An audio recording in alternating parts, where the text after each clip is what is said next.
Stay with us. When I first heard VOP, I thought they were talking about me because I'm a voiceover personality. But no, this is Voice of the People TV, and you are riveted forever because this is the place to be. Yo guys, your boy Chella. Shout out to VOP TV. I love you guys. Salut, salut tout le monde. Suspect 95. Là, on est sur VOP TV. On passe un bon temps. J'espère que vous kiffez. On est au Afrima. On est ensemble. VOP TV. Don't see me like a fool because I don't do giddy giddy giddy. VOP, you don't know somewhere from Ghana representing live and living color. Yeah, Beam Nation President. Outside with it. Bless up. Hello, this is Milo from Ivory Coast. Keep watch Voice of the People TV. Regardez la voix du peuple, la télévision de la voix du peuple. Que Dieu vous bénisse. À très bientôt. Love you so much. Hi guys, what's up? This is Gaze Baba. I am watching VOP TV. Usually you be told to not touch the dial, but I tell you to touch the dial and increase the volume. You're like, keep it locked. It's Afro Gospel. Thank you. Hello, my name is Shego Aronzo. You're watching VOP. Don't change the dial. My Joe, fine girl. My Joe, fine babe. Only are you, but on the Fuji was. Yes, don't touch the dial. This is me, Dr. Adiwala Iba. Keep watching VOPT. My name is Tao Familoni, and here's to VOP TV. Keep watching, stay tuned, do not touch that dial. Arararara, my name is Made Kuti, and you're watching VOP TV. Keep watching. Welcome, my name is Zika Davis. Distinguished ladies and gentlemen, boys, viewers, everybody, boys and girls. This is VOP TV. Do you know what that means? Voice of the People TV. You don't have a voice, don't come here. You better make sure your voice is heard. In a world where truth is the ultimate power and opinions scream the loudest, it's time to wade through the noise. Hunger no get crime. Hunger no get religion. And scan the human interest and trending topics that matter. Stay tuned to The Issues, your plug to the stories making the buzz, from politics to science and technology, social justice, and more. Let's tackle the tough questions and expose the truth. The Issues on Voice of the People Television, Mondays to Fridays, 8 to 9 p.m. The Issues. Don't just react, understand. Hello there, my name is Damilola Ogunsi, also known as the Goldfish. Hi, my name is Chike Bright Emmanuel. I'm an actor and a filmmaker. Hello, peeps. My name is Yomi E. Adejimo. Hi, everyone. I'm Paul Utomi. Hi, everyone. My name is Stacey Benjamin, and this is Voice of the People TV. I need you to keep it locked to VOP TV. See, are you looking for good entertainment? You want to get good movies, good music, politics, talk shows, sports and entertainment. You really want a channel that gives you everything you need without you having to run around. VOP is where you are. That's Voice of the People. If you're not listening to this, you're not one of us. And you deserve to be killed. Scrap charge.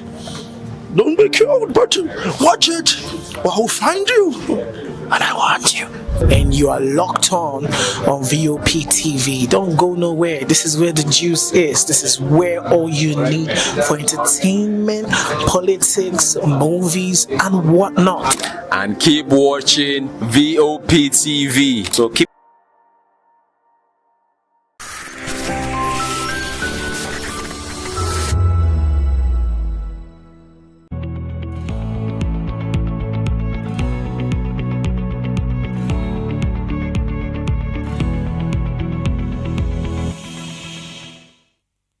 Good afternoon and welcome to another intriguing episode of Health Check here on Voice of the People Television.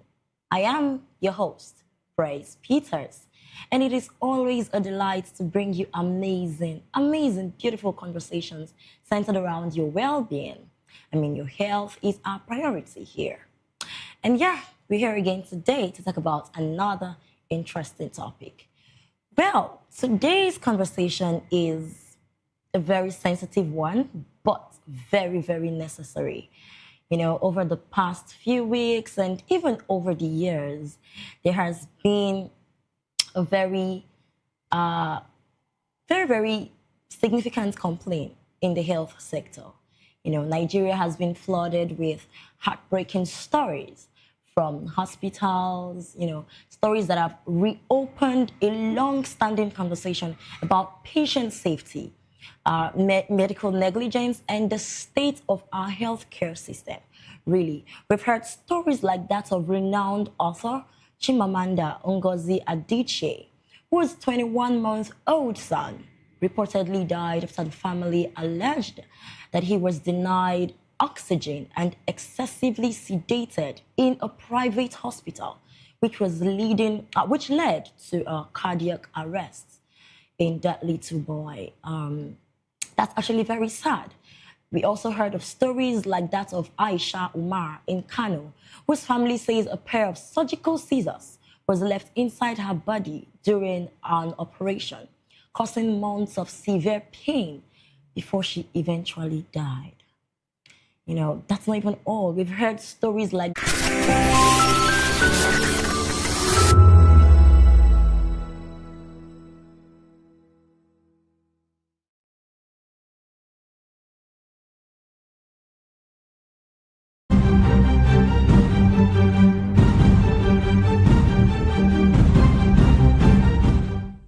In a world where truth is the ultimate power and opinions scream the loudest, it's time to wade through the noise. Hunger no get drum!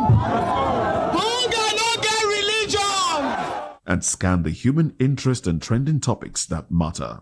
Stay tuned to The Issues, your plug to the stories making the buzz, from politics to science and technology, social justice, and more. Let's tackle the tough questions and expose the truth. The Issues on Voice of the People Television. Don't just react, understand.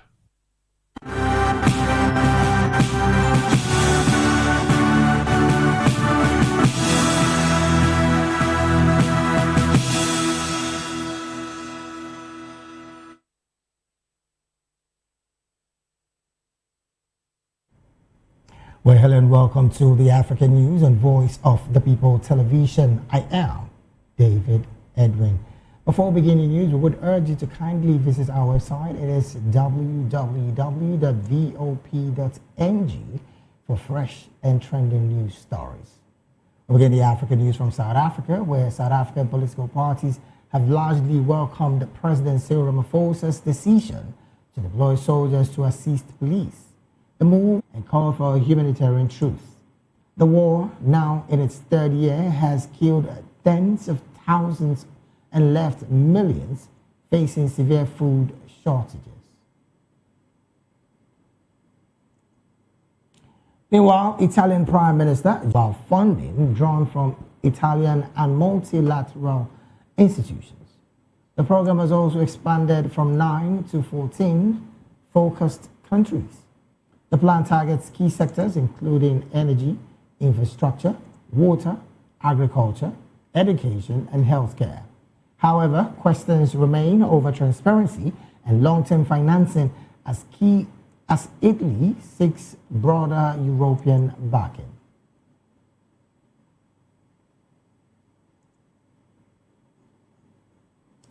Moving on, leaders are gathering in Addis Ababa for the 39th African Union Summit. The meeting comes amid growing concerns over the ongoing conflict in Sudan and wider geopolitical shifts. The war in Sudan is dominating discussions, with calls for stronger continental action to address the humanitarian crisis. The AU has maintained Sudan's suspension, citing unresolved governance issues and continued violence. Global politics is also shaping conversations at the summit. Analysts say recent policy changes by U.S. President Donald Trump have pushed African nations to rethink international partnership. Italy is using the platform to review progress on its €5.5 billion Mattei plan. The initiative aims to deepen cooperation in energy, infrastructure, education, and agriculture, although questions remain about funding and the implementations. And in Mozambique, residents of in Hambane in Mozambique are bracing for the arrival of a powerful tropical system expected to make landfall on Friday. People have been reinforcing their homes with sandbags and corrugated iron as strong winds approaches. The system recently tore through Madagascar, killing at least 40 persons and causing widespread destructions. Authorities fear similar damage as it tracks towards Mozambican coast. Local officials have restricted sailing activities, with fishermen staying ashore for safety. The National Weather Service says the storm is expected to pass close to the city before moving back into the Mozambique Channel. Mozambique is still recovering from severe flooding that affected hundreds of thousands in recent weeks. Experts say recurring extreme weather events are being worsened by climate change. And in Uganda, Uganda's National Examination Board has released the 2025 Uganda Certificate for Education results, showing a significant improvement in overall performance. Nearly 99.7% of candidates qualified for certification under the competency-based curriculum. More than 432,000 students registered for the exams, with attendance remaining above 99%. Female candidates slightly outnumbered males in overall registration. Performance improved in subjects such as English, Christian religious education, and mathematics. However, officials say learners will face challenges in applying scientific knowledge to real-life problem solving. While girls performed better in English and religious studies, boys maintained a slight edge in science and technical subjects. UNEB is urging schools to strengthen gender-sensitive teachings and focus more on practical analytical skills. Meanwhile, the Social Health Authority has recorded more than 48,000 teenage mothers across 44 countries between October 2024 and December 2025. The highest monthly figure was reported in November last year, with over 1,200 cases. Most of the cases were captured through the assisted registration system, which is the main platform for registering young mothers. The figures come after a period when adolescent pregnancies had shown signs of decline. Previous data indicated a drop in first antenatal visits among girls aged 10 to 19 in 2024. However, health records still shows thousands of pregnancies among both early and late adolescents. The report also highlighted over 500,000 normal deliveries and more than 300,000 cesarean sessions within the same period. Health authorities say billions of shillings will be needed to support facilities providing maternal care. And in Liberia, the Association of Liberian Construction Contractors is calling for stricter enforcement of the country's local content law. Its president, Kimberly Terre, says qualified Liberian firms must be prioritized in the award of construction projects. She urged public institutions and development partners to ensure contractors are properly certified before contracts are granted. According to her, consistent application of the 2022 ALCC Act will help local companies grow and compete sustainably. Terre also criticized procurement conditions that require local firms to purchase expensive heavy-duty equipment before bidding. She says allowing contractors to rent machineries would create a more level playing field. The association is also seeking representation as an observer on major bid evaluation committees to promote transparency. Terre believes giving Liberian companies more access to projects will boost employment and strengthen the national economy. And from Liberia, move straight to Chad, where Chadian soldiers have recovered the body of a French national who went missing earlier this week in a remote northeastern region. The tourist, a retiree in his 70s, disappeared while attending the International Festival of Saharan Cultures near the town of Algeciras. Preliminary reports from local authorities suggest the man died after falling from a steep cliff during an unguided excursion. Medical staff at the scene confirmed the death, noting that the traveler had appeared physically weak shortly before he wandered away from his group. The incident occurred in the Enedi Massif, a rugged desert landscape that the French Foreign Ministry officially classified as a red zone due to security risk.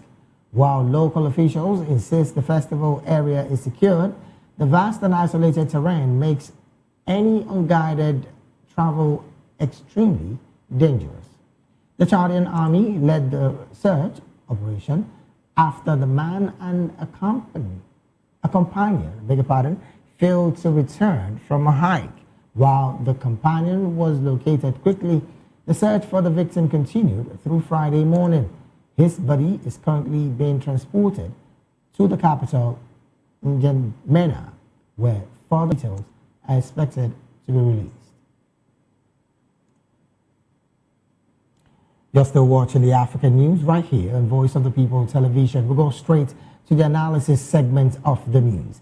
And joining us now to make sense of these stories and more, in the studio with us is Dr. Peter Anosike.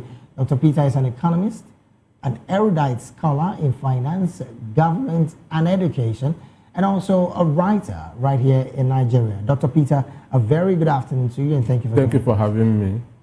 Also joined us virtually all the way from Uganda is Barrister Edward Okwaro Omatikiye.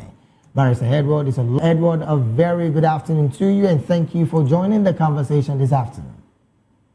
Very good afternoon to you all in the studio. Thank you. Thank you so very much for joining the conversation. Also joined us virtually all the way from Kenya is Mr. Martins Irere Njue. Mr. Martins is a public and political affairs analyst and commentator, and also a financial advisor and the CEO, Wealthgate Insurance Agency. Mr. Martins, a very good afternoon to you, and thank you for joining the conversation this afternoon.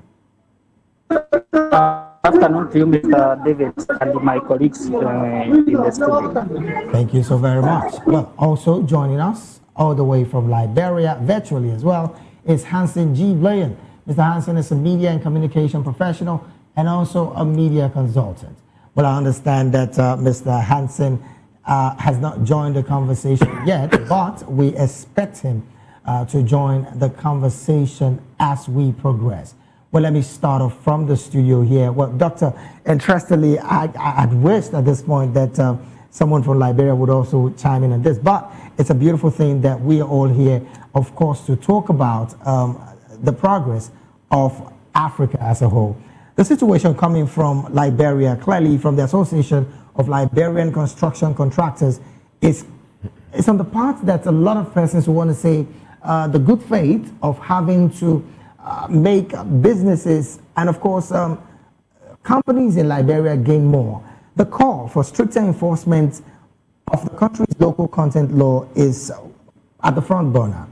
What do you make of this situation where the association is saying, look, qualified Liberians must first be prioritized the award of construction projects before any other person comes into play? For me, it's a wake-up call.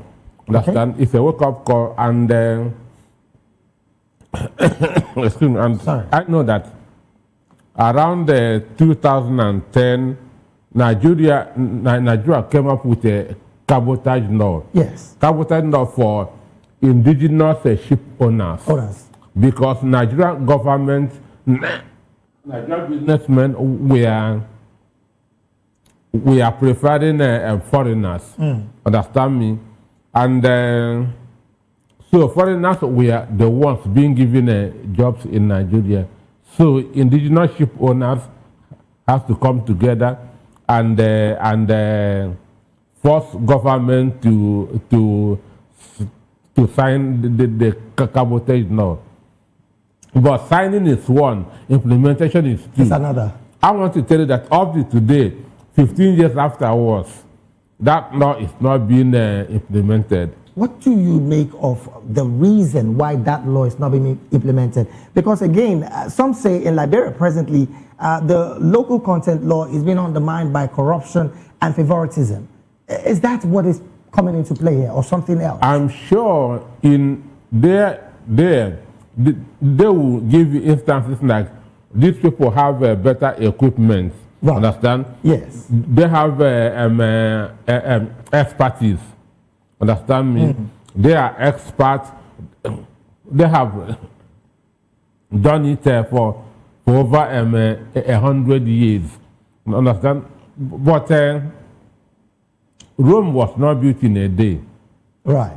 Rome was not built in a day. So when you begin to give preference to your own people, they'll begin to get better and better. Mm. So for me,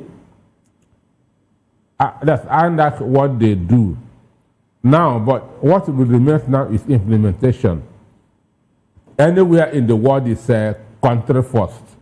Right. So why won't Africa be practicing Africa first? Huge question there, Dr. Peter Anosike. Let me take this conversation to Uganda. Well, Barrister Edward, interestingly as it stands, this local content law in Liberia, again, like you just heard Dr. say here, something of that nature was around the seaport area of Nigeria. And of course, even after 15 years, he did say now, it's not been implemented. Now, what would you make about laws being available and on the other hand, never being implemented? What can you attribute to this, particularly with this story coming from Liberia?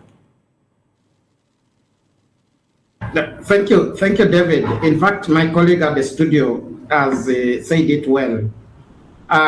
In every industry, when you look at regulations, we are all governed. But there is also what we call the willingness within the governance system. We have systems, for example, we have a parliament implementing some of these regulations, legislation of laws which actually now be protecting probably the industries in that particular country. You may get that regulations are not implemented as required by the government itself. There is that lack of willingness. And the reason today we are facing in Africa, our leadership has decided to actually shift to outside Africa to fetch each and everything, including killing even our own industries, which create employment. Right. So you get that we are sourcing most of these things from outside Africa. We have resorted, including construction industry, we have resorted to mostly countries like China to come in Africa to actually handle things which we can actually handle as Africans. We have failed to model our own. We have failed to actually, we are talking of, I heard you talk about the Uganda curriculum system of education. You get that our systems are totally failing slowly by slowly. And that alone is going to affect us, not now, but in the future. You get that even our own children own now the outside kind of human resource, which is very dangerous. So I see what is happening in Liberia. It is actually all about the implementation of regulations, laws. The legislation should actually be in place to actually now act so quick to make sure that they protect some of these things. Now, I'm still going to stay with you, Barrister Edward.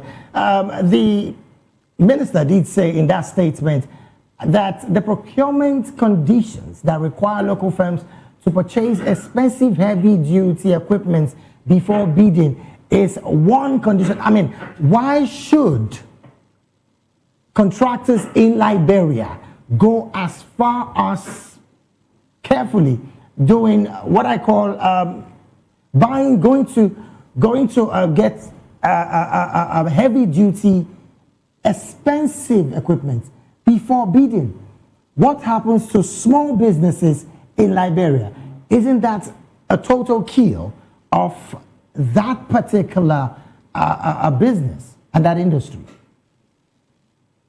It is just what I'm telling you, the willingness of the government to actually support these contractors, to support this industry.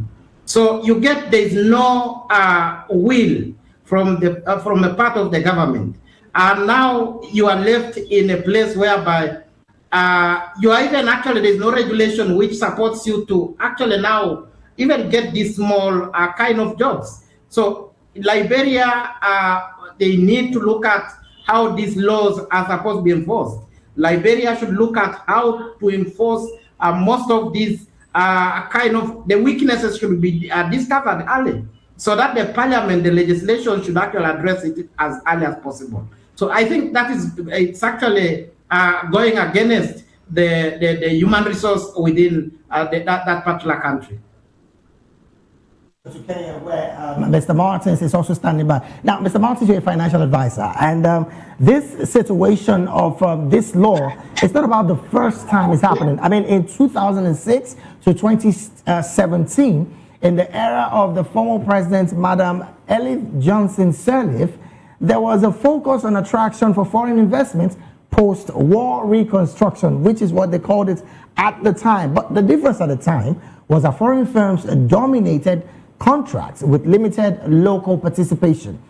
George Weah, early first term in his office, when he was in office 2018 to 2021, thereabouts, he also promoted pro-poor agenda, emphasizing local empowerment. Now, the difference at the time was that Weah's administration pushed for local inclusion, but lacked the strict enforcement.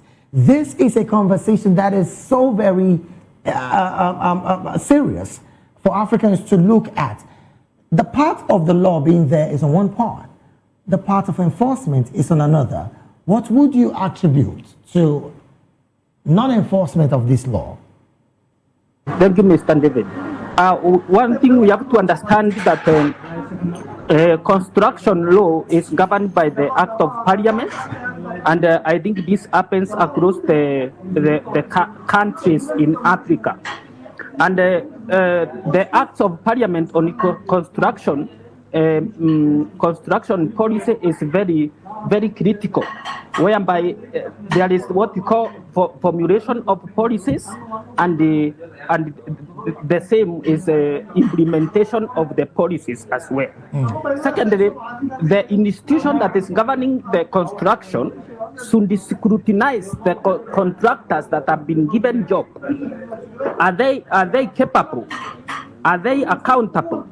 Is there any form or historical issue with that contractor, not only locally but globally? Secondly, we might, I have seen in Africa whereby we are giving this mega project to foreigners, but at the same in their policy or the contracts should have inclusion of the local subcontractors, so that now we can empower our local contractors and the entrepreneurs, whereby we give mega projects to foreigners, and the contract does not have a clause where it has inclusion of local entrepreneurs or contractors or suppliers. It negates, or it doesn't give power to our local entrepreneurs to have basis in the building of the economy. Secondly, there is what we call Build Africa, Buy Africa, Build Africa. You found still this machinery and equipment are important, whereas the companies we should have local local assembly of automotive equipment, so that now if you buy Africa, build Africa. Not everything that is coming from China is coming from West. So we have to formulate policies that are giving our local industry power to purchase from the local channels. Well, I like that now we will build our economy, and yet it will create employment. Then what we call financial cycle, that it means that if it is a project mega what they $100 billion, that money will circulate across country, across the continent. Then it empowers the local investors. All right then. Well, I like the fact that you also mentioned the fact that policies must be made and, of course, majorly implemented. Let me return this question to Barrister Edward in Uganda. Well, interestingly, the Uganda's National Examination Board has released the 2025 Uganda Certificate of Education results. Now, showing a significant improvement in overall performance, nearly 99.7% of candidates did qualify. Now, this is a major upgrade when it comes to the education sector. But the news that follows afterwards is the fact that teenagers, over 48,000 girls have been registered as young mothers in between October 2024 and December 2025. Barrister Edward, what can you attribute to this level of development? You know, it may not even be only in Uganda where the teenage a problem is actually growing. You just need to look at, just as you said, the report has indicated, Africa is actually going out of rule. Africa is going out of mentorship. Africa is totally failing when it comes the issues of actually handling young generation. We are totally becoming not focused, and we tend to put our minds outside our families. Parenting, it requires both parties. I would also tell you the rate of divorces in Africa is also an issue. It is alarming. Single mothers are so many. So you get that at the teenage, the same children we are looking at, get that these are children who are probably brought up by a single parent and lack wisdom from the side of the other party. So yes, I congratulate Uganda for the performance. I tell you for sure, this has been a struggle. They have struggled to even get those percentages we are seeing. This is something which has come amidst a lot of issues which the country has actually faced. But we don't need to actually rub off. We would actually need to give credit where it is due. Right. So I congratulate the Ministry of Education for putting up itself by assisting these children to attain the grades which we are seeing today. We are happy as parents. We actually are now struggling to look for school fees to make sure that now that's another part which is actually even contributing to these teenage pregnancies. Right. You get most of the children failed because of just having a penny to go and now continue with that kind of education. So you get that the only alternative is now be taken by men, elderly people who are saying, okay, have this small penny. Now you end up messing up yourself. So we don't need to blame them. The problem is now the system of actually now parenting areas. And we need to bring up the legal aspects also in this. I cannot forget to mention our own legislations which are protecting these young people. Right. The country needs, the parliament is totally focused in politics. They are not looking at these kind of issues. Instead of addressing issues which are actually now helping the young generation we are fighting for power, which is not good for us. Quite unfortunate, really. Let me bring the conversation back to the studio. Well, he actually took my next question out of the bag. The part of policy, Doctor. Some have said is Uganda's teenage pregnancy crisis a failure of health policy or a reflection of a deeper cultural and political neglect of adolescent girls? This is not just an African problem, Ugandan problem. It's a third world problem. Understand? It's happening in most of the countries in the world, that's in Africa, and the major cause is poverty. The major cause of this teenage pregnancy. How do you mean, Doctor? Because that is a bit bogus. How do you mean? Maybe break it down there. When parents are unable to fend for their children, understand me? Anywhere offer comes, the little girls might fall for it. Understand me? Right. I give you this, you give me that. Understand me? So this is one of the major reasons that's of poverty, because governance is failing in Africa. But Doctor, is there the possibility as well that this is, like some would say, a hidden epidemic of sexual violence disguised as health statistics? But these over 48 teenage mothers registered. I don't want to agree that it is sexual violence.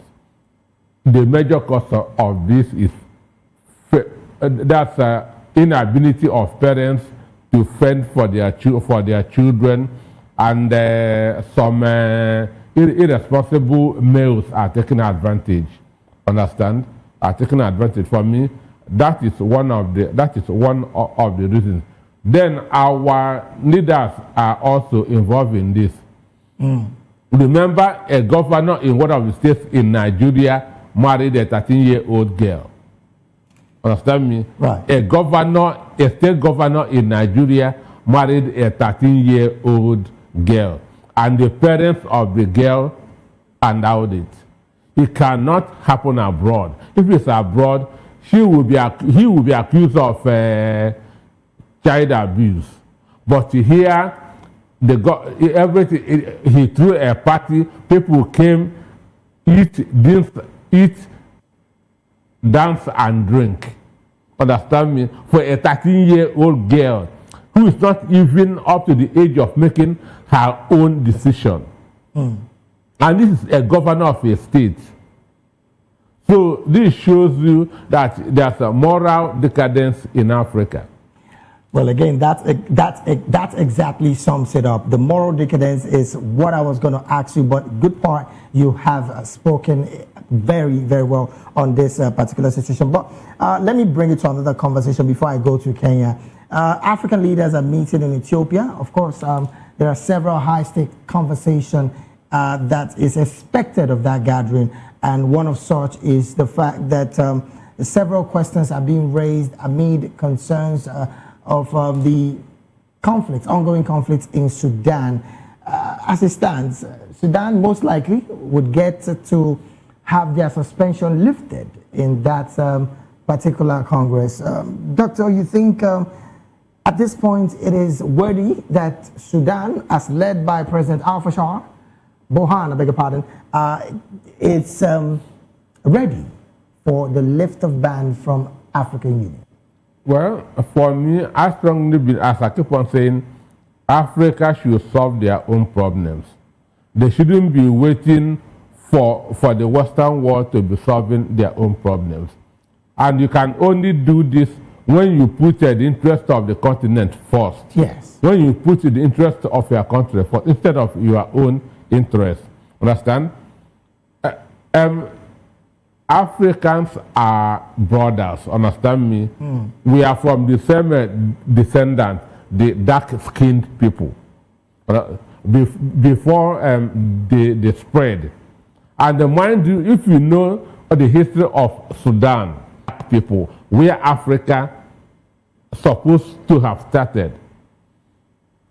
But the issue is this: they are supposed to show leadership in Africa.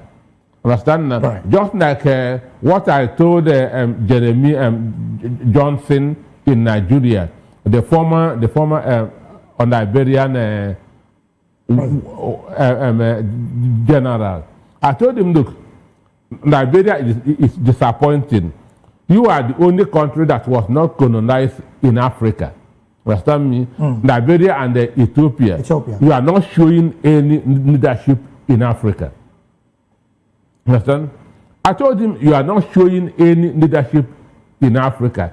So Sudan should be a kind of a model for other African countries. Well, it's interesting you mentioned leadership, Doctor, before I move to Kenya.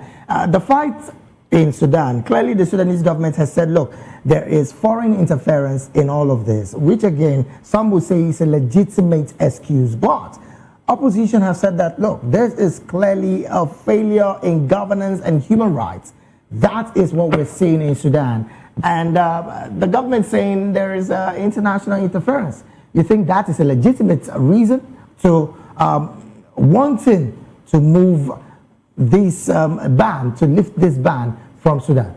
For me, we shouldn't be giving a leader is in office to solve problems, not to give excuses. That's a very, very, very direct sentence that I need right now. Let me go to Kenya. Well, Mr. Martins, maybe in a few minutes or seconds, I beg your pardon, what do you make of the fact that right now, African Union is clearly looking at lifting the ban in Kenya? I beg your pardon, Sudan, from Sudan. And as it stands, there is a conversation also that states that should this ban be lifted, fighting in Sudan might just have a natural death. Do you subscribe to that as well? Before I get to your answers on that, let me put something on this early pregnancy in Africa. In maybe 10 seconds. Yes, demographic statistics data on early pregnancy is relatively high across Africa, and this is influenced by the factors of race, ethnics, unemployment, child labor. There is what we call a poor system of education. The leaders of the country, of the African content, should emulate a system of education that is favoring education from primary level to university. That's why now you can see we will have a staple population in Africa that is dependent on themselves, not these issues of early pregnancy and what have you that are luring young people.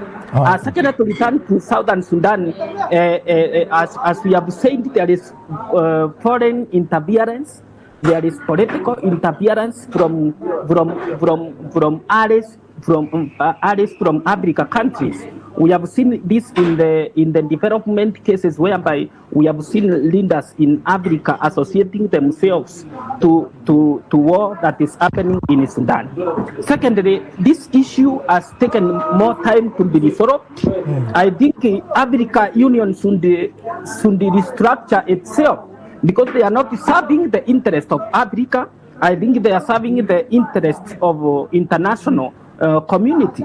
Because now Sudan being in such situation where children are dying of hunger, children are being killed, raping is happening to women. There is a lot of injustice that are happening in southern Sudan.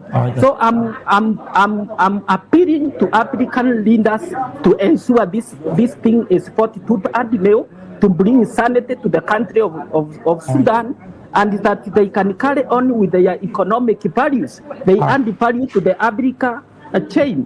This is how we can have sanity in Africa, when our neighbors are not fighting. Thank you so very much, Mr. Martins. Let me take the conversation to Uganda. Barrister Edward, well, again, the lift of ban of Sudan by the AU is in the front burner in this present AU summit that is going to happen in Ethiopia. But the question is, why do you think this statement of lifting the ban from Sudan is taking so much time, even though some other suspended states have been lifted. And I'm talking about Guinea. What do you make of this? You know, it's political. It is not all that this comes to an agenda of the African AU just for nothing. So this is a political bias. Exactly. That is what we'd actually be talking about. You know, looking at the agenda for this meeting, one of the things African Union should be actually putting ahead should be democracy in Africa. I have never had these people sit down and discuss their own democracy. The democracy which has totally failed. And so you get some of these leaders who sit there. They are totally in need of democracy. You cannot tell me, today we are talking about peace and security in Africa. You're only willing to talk about the gun you are talking about, how to protect your wealth. This is what African Union is doing. African Union is not putting an African continent in the heart. The leaders have failed. For sure, we are talking about human rights violated in Sudan. The out men are dying, and you are talking of your own benefits. Instead of coming as Africa, for sure, Africa can resolve their own problems. So I totally disagree with them. All right, then. Well, this is where we have to draw anchor. But in one sentence, Cyril Ramaphosa, the president of South Africa, has instructed the military, I'm talking about the soldiers, to join in the fight against gang rape and, of course, the level of gang violence in the Western Cape. What's your position in one sentence? That is still encouraging human rights violation by bringing a military to this. It's very wrong. All right, then. You can't, there's police failing to do their work. All right, then. Thank you so very much, Barrister Edward. Well, let me come back to the studio. Barrister, I beg your pardon, Doctor, in one sentence as well.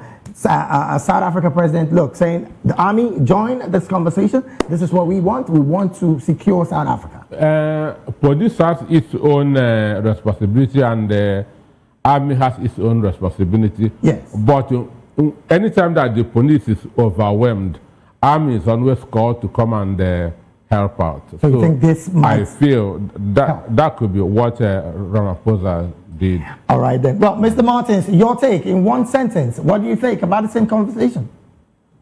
Thank you. It's right.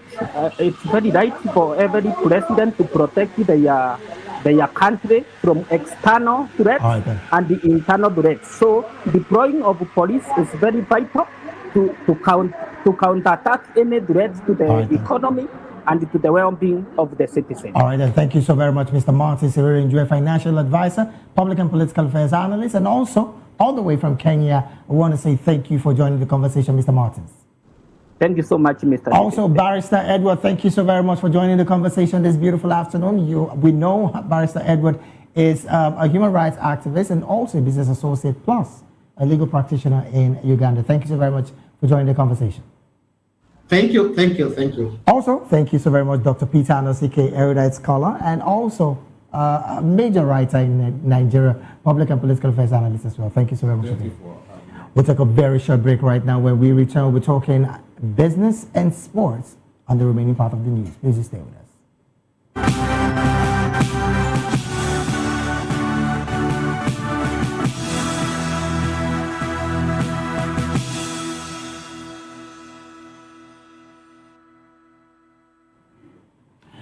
Glad to have you back. It is still the African news right here at Voice of the People Television. Now to some business stories. South Africa's beef exports dropped sharply in 2025 as the country battles its worst foot and mouth disease outbreak in years. Official figures show shipments fell by 26% despite strong global demand. Exports to China declined by 69% after Beijing imposed a ban on red meat imports in May. The rival infection has now spread to 7 of the country's 9 provinces. Farmers say the impact has been severe, with rising veterinary costs and declining productivity. One dairy farmer in KwaZulu-Natal says milk output is on his farm dropped within days of infection being detected. The government has launched a nationwide vaccination campaign targeting 80% of the national herd. However, experts warn limited local vaccine production capacity would slow efforts to contain the crisis. And to wrap up the African news, go straight talking sports. Abuja is preparing to host more than 40 African countries for the 2026 All-African Challenge Trophy. The golf championship will take place from the 1st to the 7th of November at the IBB International Golf and Country Club. Organizers say the event is not just about competition, but also about strengthening ties across the continent. President of the Ladies Golfers Association of Nigeria, Dr. Lami Onayi Ahmed, described it as a platform to unite Africa through sport. Nigeria is hosting the tournament for the third time following previous editions in Lagos and Abuja. The competition rotates among Africa's 4 regions and is held every 2 years. A three-player national team and a captain will be selected based strictly on performance. Organizers say preparations are already underway to ensure the country delivers both on and off the course. And with that particular sports story, we've come to the end of African News right here on Voice of the People Television. Do well to subscribe to our YouTube channel. On YouTube, we are at Voice of the People TV, and on all other social media platforms, we are at VOP TV Live. Thank you so very much for being a part of this broadcast. I am David Edwin. You have a good afternoon.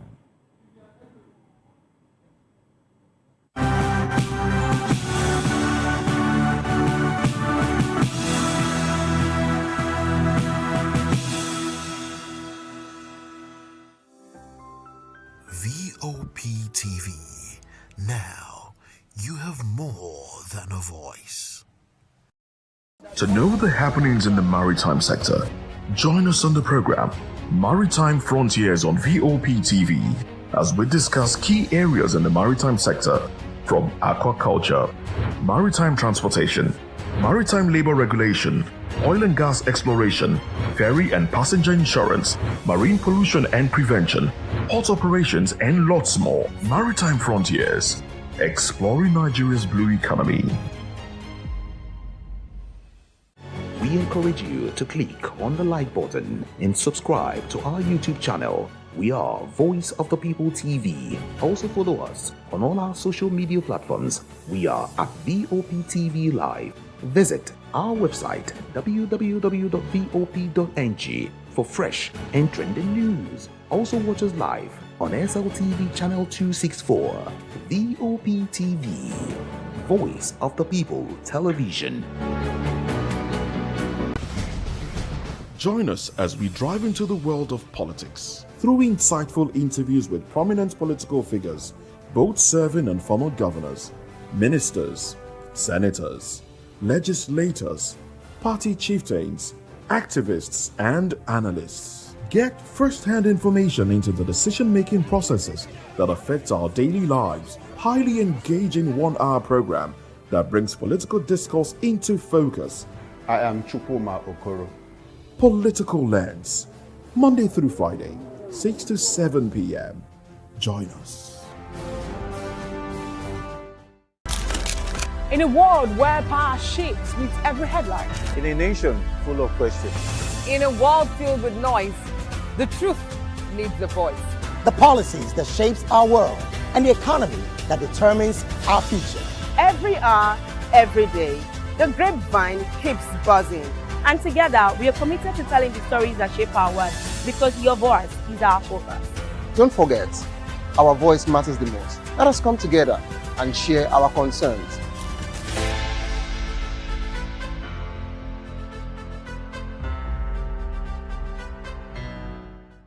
Hello there, my name is Damilola Ogunsi, also known as the Goldfish. Hi, my name is Chiki Bright Emmanuel. I'm an actor and a filmmaker. Hello peeps, my name is Yomi E. Adejumo. Hi everyone, I'm Paul Utomi. Hi everyone, my name is Stacey Benjamin and this is Voice of the People TV. I need you to keep it locked to VOP TV. See, are you looking for good entertainment? You want to get good movies, good music, politics, talk shows, sports and entertainment. You really want a channel that gives you everything you need without you having to run around. VOP is where you are. That's Voice of the People. If you're not listening to this, you're not one of us. And you deserve to be killed. Scrap chat. Don't be killed.